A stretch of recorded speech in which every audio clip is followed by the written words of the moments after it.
Hey, what's up, good people? Welcome back to Larry Jones TV. Let's talk. Let's talk about why poor people stay poor and the mentality of poor people. All right. And then I got an inspirational that I'm going to talk about today. Okay. So, hey, if you haven't already, continue to share this newer page, Larry Jones TV, where I get to talk about anything I want to talk about. Now, though we're going to talk about finances today, this page is going to not just be tied to finances. As a matter of fact, at some point, the rule is going to be we can talk about anything but finances. But for right now, because of what's happening in the markets, it's kind of important for us to talk a little bit about finances. Okay. So I just want to get straight to the point.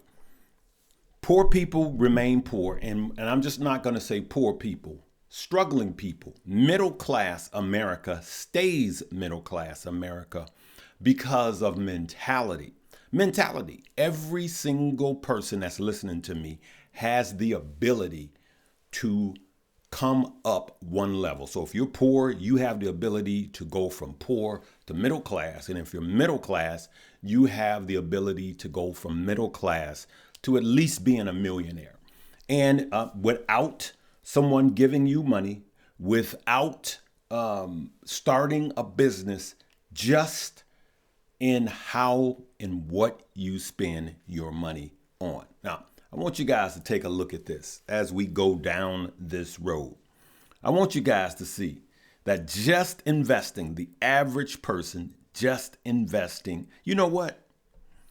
I'm going to roll this one backwards because it'll make more sense if I roll this one backwards. Look at this. Okay. So now the average person retires. There's numbers all over the place. The average national is somewhere around $272,000. So the average 401k balance for those near retirement age of 65 and older. Okay. But there's more people retiring before 65. Okay, but this is based on 65 and over, is approximately $280,000. See that? 279,997. So let's just call that 280,000 to 300. The problem is that a lot of people retire before 65. So the average retirement in a 401k after working 35, 37 years is $272,000. Now, wrap your mind around that. Now, some people say, you know what, I can live on that. My house is paid off. I don't have any credit card debt. And I'm not, going to get anything major. And so my living expenses are lower, but the cost of living has risen. $272,000 the average American will retire with. Okay. And you know what? Let me say this. For those of you that are planning on retiring and living off of Social Security, you are on a fool's trip. Okay. An absolute fool's trip. Let me show you this. And I got to say it this way, good people. The average Social Security check for retirement works for approximately, look at that. Workers was approximately $2,000 a month. The average Social Security check for retired workers was approximately $2,000 a month. That's it. That's it. $2,000 a month. What are you going to do with $2,000 a month? What are you going to do? You got to go and make sure on Wednesdays that you go to your nearest cheap restaurant so you can get the senior citizens meal. So you worked all of your life. You worked for 35 years just so you can live on just enough. That's not retirement. You work all of your life so you can do what you want to do when you retire, not do what you have to do and live on the Wednesday senior citizens meal. I see it all the time, the people that are going to these restaurants and yelling at the owners. You guys don't have a senior citizen meal? Shame on you. That's what you're living for? Not you. Not after seeing this. But let me show you guys this. The average, look at this, investing 10% in one's income can lead to significant wealth over time. 10%. 10%. Now, I'm going to come back and talk about the significance of 10%. So look at this. Let's go with 30 years. Really, we should be going with 35 years. Well, let's just go to 30 years. An average return of 6% would yield you $500,000. An average return of 8% would yield you $700. An average return of 10% annually would give you $1 million. $1 million. So just think about this. You are conditioned to just put money in your 401k. And for those of you that did that, congratulations, right?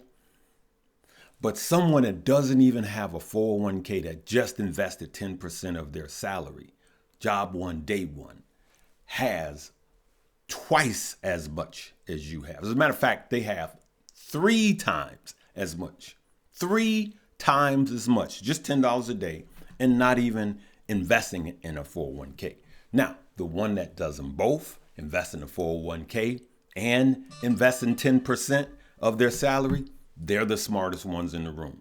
What's the problem? The problem is you want it right now, right here, right now. So look at this. The annual return of the S&P over the last 30 years is approximately 9.33% to 10.439%. Okay, let's just call it 10%. Okay, because I know someone's going to come out there and say you can't get 10%. Well, the S&P over the last 30 years annualized has returned 10%. You don't have to think about it. It's brainless. It's easy. It takes consistency and patience, right? So now, knowing that, look at this. The total amount a person would have to deposit, let's just go straight to the numbers. For example, if the investment is held for 30 years, the balance would be approximately 1.136 million. Look at that. 1.1 so I should say $1,136,876. You could see that calculated here, right here, at an annual of 62. Remember, average American making 62. So let's just look forward. Okay. Annual rate of return, 10% over 30 years. Look at that. Boom. It goes to 1.1, right? So now let's see what happens if, let's see here, how much would that 62 annually, Let's see what happens if we add another 5 years. Look at that. So for 35 years, you're looking at 1.9 million. You're looking at approximately $2 million for that same period of time. 35 years. 35 years. So let's do the math again, right? Let's take away 65, so age of 65 minus 35 years, and that's 30. That's starting at the age of 30, which is late, okay? So you can do the math and turn that back, all right? You want to take 5 years off of that and get to that point earlier, then you start at 25, okay? But you guys get it. Numbers don't lie. People do all the time, all right? So that was one of the things I wanted to show you. So then I wanted to talk about 5 things that rich people do that poor people don't do. Or should I say 5 things that's keeping poor people poor. All right. 1, poor people think that money is to pay bills, right? Poor people think money is to pay bills. Rich people think money is to build wealth. So when I make money, I don't see it as a means to just pay bills because I don't live my lifestyle that way. And I want you guys to adopt that too. I want you to see, can it create wealth? How? Number 1, through investing. I just showed you. That was number 1. Number 2, Wealthy people start investing early, right? They don't wait. Not only do they invest early, they invest for their kids. Most of them at birth, opening up a Roth IRA, a custodial Roth IRA.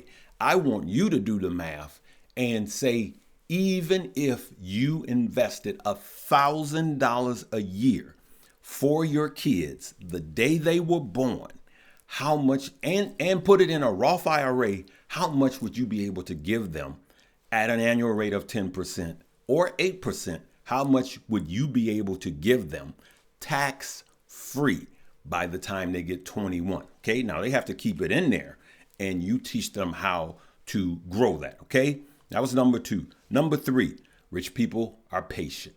We want it now. We want it today. We gotta have it. We gotta have the expensive whip, the cars, the clothes, the games, the shoes, the purses, the latest Jordans. We gotta have it now, and we have no patience. And I'm saying poor people and middle income people. It's the mentality, and it's what you do with your money. That's number 3. Number 4, okay? Being creators instead of consumers. You got to understand that the 5% owns the companies that advertise us to give us the high that we have to buy it, especially for those that watch TV late at night and they selling you junk. The number 1 commercial right now, believe it or not, is pharmaceutical. They telling you got to have it. If you're looking at the TV right now and your eyes are tired and you're watching it at 2 o'clock in the morning, you need this drug. It may cause death, certain heart failure, and all of this, but you need this drug. Then you got to take this drug. The next commercial says that this drug gives you benefits for this drugs. You see what I'm saying? And it's a whole chain reaction. Biggest drug dealers in the world is the United States government. That was number 4. Create instead of consume. Stop consuming and start creating wealth. Number 5. This is my 5. There's many. Okay. Wealthy people see opportunity in the red and they're not running. And because of where the stock market is right now, a lot of you are running. I see the comments. I'm just going to tap out. I'm not going to buy. This market is rigged. Oh, I'm so sick of these red days. Well, what do you think? That trees grow to the sky? Listen, you should be looking for the red days. Well, I'm all out of dry powder. Then you're not investing. And how often should you invest? Every single time you get paid. Me personally, I give God his first. And then I pay myself first. Before I pay any other bill, I'm paying me. I'm paying me first. And I don't mean just cutting myself a check from my corporation. I mean, I'm putting my money to work by putting money into my broker accounts, which I have. I used to have 7. I don't have that many anymore. But I put them in my broker accounts. Even if you don't put it to work right away, you should be putting something in a broker, not a bank. You keep money in your bank for a rainy day. That's cool. But put them in your broker accounts. Why? When there's a dip, I'm not even going to go into the chart. You could see every time there was a dip, a significant dip, there was a buying opportunity. As a matter of fact, the bigger the dip, the better the buying opportunity. Now you can take that 10% and up it, especially in down years. You can pull up a chart and look at 2022. You should have been dollar cost averaging at twice the rate all through 2022, and you would be looking really nice right now. How much you'd be up. In 2020, COVID, it was the best time to buy. During the recession, 2008, it was the best time to be dollar cost averaging more. But you need capital, and you needed to be patient to have that capital in your broker accounts, and not just the banks who are robbing you blind, paying you 0.05% or 0.1% if you're lucky, and they're making 10 to 11%. You know how I know they're making 11%? Go to get a business loan. It used to be 11. I don't know what it is now. 11% on a business loan. And who you think you're getting that money from? The bank. And whose money is it? Is your money. Go to the bank, tomorrow and ask for $30,000 cash if you got it, $50,000 cash. They're going to look at you like you crazy. They're going to say, we need time to get this money. And you go into the vote and get my money. It's not in the vote. They've lent it out. But they teach you to consume. When you have a made up mind, you can change things. Okay. So now I'm going to get into my inspirational. This one's going to be a little longer. And I know I go on and off with the glasses. I put on my glasses to read. I take them off to see you. All right. So here's what I want to say. Black people, I'm going to start with white people. One of the things, I'm going to say this at first for those of you that are new here. I don't want to go to a heaven where it's only black people. I don't want to be there. I don't live in neighborhoods where there's only black people. There's nothing wrong with it. This page is for everybody. I started this page for everybody. My surrounding is everybody. My family, my church, the places I worked is for everybody. What I'm going to say is, and this is my inspirational, white people, get you some black friends. This is Larry Jones TV. White people, get you some black friends. You guys saw the people from Wicked, and they were in Singapore, and I'm not into the whole Wicked thing, so excuse me, I don't know their names. All right, I do. Grande and whatever her name, Arrivo or something like that. Well, anyway, when they came for Grande, she's a little tiny thing, can sing her face off, right? She's a little tiny thing. When that nut job came so he can get his moment, his 15 minutes of fame in Singapore, which he should have been flogged because they believe in public flogging. He went after her. Security sleep. You know what that sister did? She was like, she's ready to go to knuckle town because that's what we do. So what I'm saying is, if you white and you looking at the one-eyed monster called the TV, and you're listening to media, even social media, and they're portraying black people as, everything negative, I'm telling you the best friend you can have is somebody black. That's going to stand beside you. It's going to fight for you. You want some loving? Find you a black mother. Find you a black woman, an older woman. If you want to be loved, you going to get some loving. They'll cook for you when you're sick. They'll give you spiritual healing, talk to you, give you some wisdom. You ain't felt no love until you felt it from a black woman, especially a black mother. You ain't felt that kind of love before. They will love the hate and the pain away. Get you some black friends. And brothers, you white, get you some black friends your age. I'm telling you right now. It's a whole different thing. And that's the beauty of the way this world is, the different cultures. Okay. And I'm telling you, if you don't have a black friend, you're missing out. Number one, it's going to cause you, the longer you hang around, it'll cause you to be less segregated in your mentality. And you'll see clearly when the media is lying to you. Right. So you ain't been loved until you've been loved from a black mother, especially the older ones. Oh, my God. Let me tell you. And if you're white and you know what I'm talking about, leave me a comment. Now, let's flip the script. If you black, you ain't got no white friends, you are missing out. You are missing out. Let me tell you something. Way back in the day when one of my jobs downsized, right? And they came. Let me tell you, I've been there. They came. I had a company car. I'll never forget it. It was one of the lowest points in my life. I had a company car. Not only did I lose my job, and you know who's a witness to this? Stocks with Josh is a witness to this. He was there. He knew.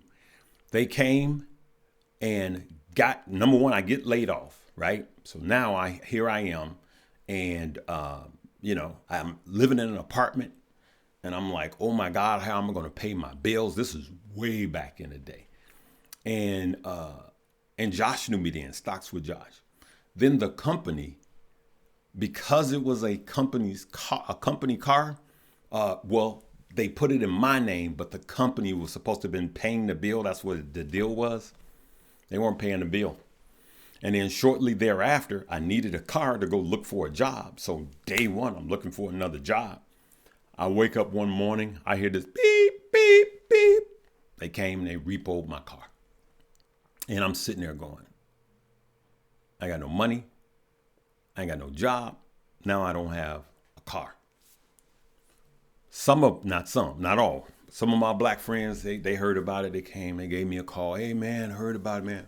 Praying for you. Praying for you. Two of my white friends came unannounced. One of them called, you at home? Yep, I'll be there shortly.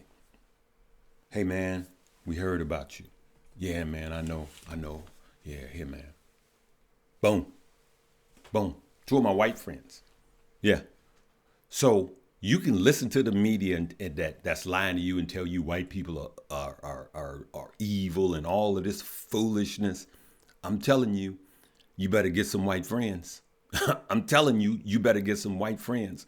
Man, white friends will stick with you through the thick and through the thin. Now, the ones that backstab you, wasn't because they white. It's because they evil. All right? We need to get this thing straight. And I'm going to leave with this story. Okay? I'm going to leave with this story. And I know I'm covering a lot. And I'm going to segment this video and call this one Speak Life. So when I was in grade school, we were at war with this. Well, there was a hostage situation, right? When I was in grade school, there was a hostage situation. I think who was president? Carter was president back then. But anyway, there was a hostage situation, and there was a woman from this country. It's nothing against the country, that was teaching in our public schools on the west side of Chicago. And every day she would come in and say, you guys are worthless. You're dumb. You dumb Americans. As my witness, she would say this. And she would come by my desk almost every day. And I would raise my hand and ask a question. And she would literally tell me, you will never be nothing. You're worthless. You will never be nothing. This woman who's supposed to be teaching me and loving me was speaking death over my life. And I thought at that time, okay, this is what somebody that doesn't look like me thinks. Okay. Now she was from the East. She wasn't American, but as a kid, she just didn't look like me. So as a kid, you just see white and black. And this woman was pure evil. She was pure evil, speaking death over me. And I remember one day, I'm going to take my time with this. I don't care how long this video is. Someone needs to hear this. We lived on the west side of Chicago. We lived not too far from the United Center, the house that Michael built, Michael Jordan. Okay. And there's a train. And if you got on this train, it goes and it'll take you downtown. And I'm not talking about the public train. I'm talking about box cars, right? And so we got on this train. We were off of Kedzie and Chicago Avenue on the west side of Chicago. We got on this train, me and my brother. I'm a teenager. I'm 14, 13. I was probably 13. And I remember me and my brother, one day, we jumped on this train and it took us many miles to downtown Chicago, right? And we walked around. I had never seen downtown Chicago myself on foot. My dad had maybe driven through there. And I'm going, wow, I'm looking at these skyscrapers. I'm seeing white and black men in suits going downtown. That was the first time I saw that. And all I knew is I wanted to see it again. I wanted to see it again, right? And so we would go back to Chicago Avenue, take the bus back, right off the Mag Mount, take the bus back home. Well, one day my bigger brother wasn't with me. And I wanted to go back so bad. It was a Saturday. And you used to ride your bike on Saturday. Your mom said, be back by dinner time. And I got on this train and it took off and then it slowed down. I said, oh, let me jump off. I wanted to go back and then my mind changed. Then I got on it again and it didn't stop. It took off. And I'm like, uh-oh. And again, it didn't stop until we were like downtown. And I just remember I had no money. Here I am, like 13, no money, and I'm far away from home. And at 13, that was far away from home. And I remember walking on Michigan Avenue, and it's where the Bing is right now. There was a restaurant on Michigan Avenue where all of the window fronts, the storefronts are. And I just remember there was a white gentleman in a suit. And it looks like he was eating a steak with his son. And he was just sitting there, had the suspenders. You could tell he was high up, and he was just eating. And eating with his son. And it was a Saturday. And I'm looking in the window. Like trading places. And I'm looking through the window, fogging the glass. And this white gentleman goes. He's eating. He's looking at me. He's eating. And his son is looking at me, who was about my age. And this gentleman says, I'm like, me? He said, yeah, come in. So I come in, and the person at the door, the maitre d' guy, he's like, can I help you, kid? And I said, he's calling me. He's like, let him in. So I come. He said, sit down. I sit down. He said, what's your name? I said, my name is Larry, sir. And he says, you hungry? I said, I was trying to get my way home, find my way home. So I told him what happened. He said, you hungry? He said, order something. So I'm looking at this menu. I said, well, I'll have a piece of bread and some water. He said, no, order some food. And he said, have you ever had steak from a steakhouse? I said, not this kind of steak. And I've had steak before, not this kind of steak. He said, I want you to order a steak. I said, sir, I don't have that kind of money. He said, I'm going to pay for it. I want you to experience this. I want you to have a steak. And it's emotional thinking about it. And he's teaching me how to order this steak. Till this day, I like a bone-in ribeye. And I'm sitting there eating, and I'm going, what's the catch? What's the catch? So I'm looking at the door. I'm like, if he tries something, but there's other people in this restaurant.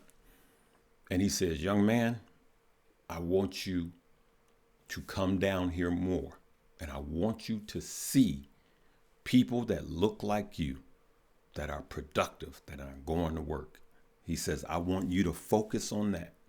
He says, I don't want you to focus on your surroundings. And I'm telling you, that man, till this day, I never ever, there's some early mornings I'll wake up and I'm thinking about that. How this total stranger poured into me, how he spoke life into me, right? And his son, we was at the wild, we're laughing, he's telling stories, the son's telling stories, we're laughing. Till this day, I kid you not, when I pass by, it's a different restaurant now, a different storefront now, I often think about if I had the chance to tell that gentleman, thank you, because he planted something in me and saw something in me. And I did not look like him. He did not look like me. And I'm telling you guys that if you have the opportunity, and this is my charge, I know I talked a lot on this video, but this is my charge to you. When you get the opportunity to pour into somebody, you do that. My wife laughs at me. She was like, we don't call them the least of them. She calls them the odd couples. My friends are odd. I'm drawn to the odd people. I'm drawn to the person in the back. I'm drawn to the guy that don't look like he's got any money. Those are the people I'm drawn to whenever I go out. Okay? So when you have the opportunity to speak life, like when I go to the restaurants, I speak life to my waitresses, waiters. It doesn't matter. I speak life because in an instant, you can change the trajectory of someone's entire life by speaking life into them and telling them what they could do or giving them some advice to do what they are doing better. That's your charge, family. That's your charge. Okay? I'm going to leave it right there, good people. You know what? We got to play this jam for the lamb, as we used to say in church. We're going to play this jam on our way out. I'm going to get this set together, good people, and we're going to start really talking about some really cool, deep things, okay? I love you guys. I just noticed, I changed glasses, right? I love you guys for real, though, okay? Let me know if you like this. And this is some more to talk we're going to do. We're going to talk about some deep things that people don't talk about. But number one, we're going to love each other. We're going to speak life over each other. And even to the people that's going to have something negative even to say about this. Let's love them. Let's kill them with love. All right. Live, love, laugh, and learn. What's up, good people?